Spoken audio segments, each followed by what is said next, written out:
The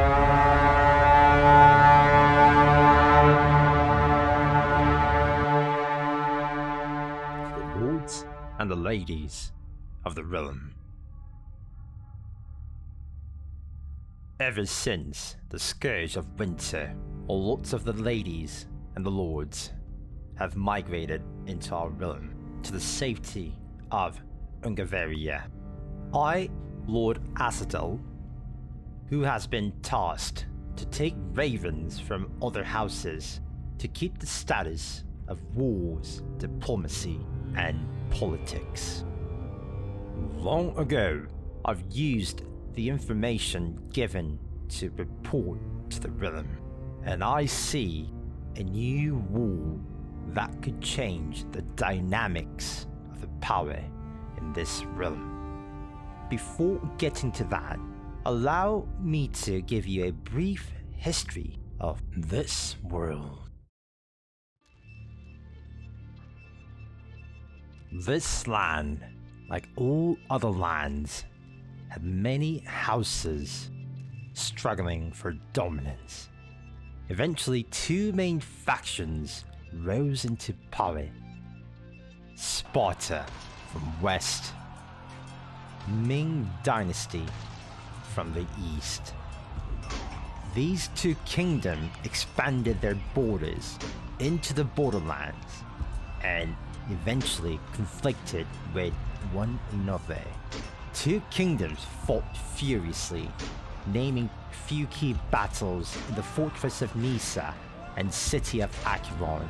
The battle on Nisa was so destructive that the fort was destroyed into rubbles, and all that remained is a village of its former fortress. There were no victors in this war. Eventually, both kingdoms had internal politics that started their own demise. None of these kingdoms were a single faction. They all had intricate politics, alliances, and loyalties to create this superpower. On Ming Dynasty's end, the first break-off from the Ming's influence was the Yellow Turbans. Yellow Turbans were slowly deterring away from Ming after the war against the Grand Order. Though Ming Dynasty found a new stability through King Zelgius, it was only a shadow of her former glory. The Yellow Turbans had a new leadership and rose into power to be one of the most powerful factions of the realm. On the west, Spartans broke away as the new leadership could not have the favors of the lords of Sparta. There was chaos on Western Realm as power vacuum created by demise of Spartans were great. Then an old house from the past came back into life with the support from the lords who were once in Sparta. It was called High Tower, with the support from the major houses like Unbroken and Latimorias. High Tower created the first empire called Defiance and took the capital of the realm, the Conqueror's City. Ming Dynasty and Yellow Turbans tried to contest the first empire, but none succeeded to take the capital city from Defiance, the first empire. The war raged on. However, every war comes with a price, and the price of this long war left many lords poor and burnt out, resulting erosion of power. In the distant Far East, there was another power rising slowly. When Ming Dynasty was demising, lots of smaller powers emerged. Forbidden City and the Raiders of Iko were some of them. Most lords of both factions served under Ming Dynasty once. These factions waited and grew their strength and bolstered their numbers with lords with elite or veteran troops not mere militias. And when the time came, Forbidden City and Ico created Heavenly Kingdom with the help of House Nakoya. Then they challenged the First Empire of Defiance to take the capital city of the realm, the Conqueror's City. This was the most fierce battle in the history of the realm. And at the end, Heavenly Kingdom succeeded in taking the Conqueror's City and rose into the Empire of Heaven. Though the Empire of Heaven was victorious, they were outnumbered by the First Empire. So, the new empire did what they must to secure and maintain their power.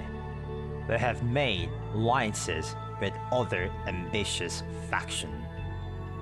Hence, the powerful Wolf Syndicate replaced Nakoya, making the Empire of Heaven the largest and the strongest force in the realm. To give you an idea, I will tell you how much a small house can field. A small house can muster around 20 lords or less, with 80 elite troops, 420 veterans, and around 1,000 militias. And the quality of men really matters in this war. A single elite troop can beat 5 veteran soldiers, while a single veteran soldier can beat 5 or more militias. So, when the Empire of Heaven called on the banners, around 270 lords and ladies answered the call. 4,200 elite troops and 4,200 veterans were rallying on Heavenly Legion, while the First Empire rallied around 230 lords and ladies with 3,600 elite troops and 3,500 veterans. Both had immense army, but the Empire of Heaven had slightly more. The Empire of Heaven conquered everything on path, and at this point they had no diplomacy, only war, only strength. This new threat of destruction made the First Empire join in force with Yellow Turbans, the High Council, and the Republic to form a coalition. The fight was brutal. The Heavenly Empire was greatly outnumbered, but eventually they were slowly gaining the ground. For the coalition lacked coordination, and they had some conflict of interest towards the end. At the end of the day, it was human nature for power that won against all and made everyone fight for the capital of the realm, the Conqueror's City. The coalition dissipated and once friends became enemies again.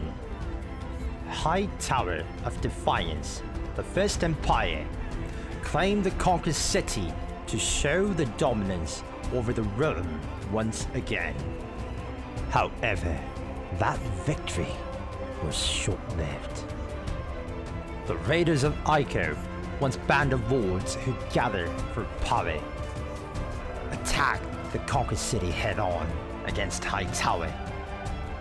After a fierce fight, Ico took the Conquered City from High Tower. This is when Ico transformed and became more. The victory proved everyone to see them as elites of this realm. They became the embodiment of elitism. Ico was more than raiders now. They were a kingdom that is part of the Empire of Heaven. With the defeat, the First Empire of High Tower crumbled slowly and reduced into the pages of history. Some of the lords in defiance surrendered and joined the Empire of Heaven, for it is in our nature to submit to power. But this is only the beginning of our story. What makes elite is their power, but the higher they rise, the more power they need to stay on top. This is why most empires consumes more, leaving a little for the rest of the realm. The Empire of Heaven consumed a lot of land and resources. This was true for the First Empire as well, as it is true for all empires. It was dark time for lots of smaller houses and kingdoms, as no one could challenge the might of Heavenly Legion. Many migrated after seeing their home ruined and conquered by the Empire of Heaven, and fought against each other for the small leftover pieces of land. I've heard rumors that some houses were spared, but it was only rumors. Now, as the scourge of winter ends, I see new sprouts rising, perhaps to challenge the Empire. The broken remnants of the First Empire, the Unbroken and Latin warrior, reforged themselves and continue to fight the Empire of Heaven. Ming Dynasty has been rising slowly to their former glory under King Zagias. However, they are still not strong enough to fight the Empire alone. Lastly, there is a distant rumor. The Lords of High Tower, along with many other lords from formidable houses, have gathered to form a house called Leviathan. Other powerful houses like Crimson Blade and Republic are sharpening their blades for the war that is about to start. Will they be able to defeat the Empire of Heaven, or will they be crushed? And many more lords will surrender and join the might of Heavenly Legion. We've seen again and again that coalition does not work due to several conflicts of interest and lack of coordination. So I do not expect to see another coalition to fight against the Empire of Heaven. It would have to be a union. Maybe these houses that is sprouting up could set their differences and bad blood aside to unite, or continue to fight among themselves. Only time will tell. As I ride to Ostaria, I see banners gathering. I see the banners of the Empire of Heaven, the Ming Dynasty, Leviathan, Crimson Blade, and many other houses have gathered for this storm. I, Lord Asadel, will start my journey in Ostaria, but with the nomads from the east, the Khans, and right into this hurricane of war. To the lords and the ladies of the realm, I address you. Be ready for war.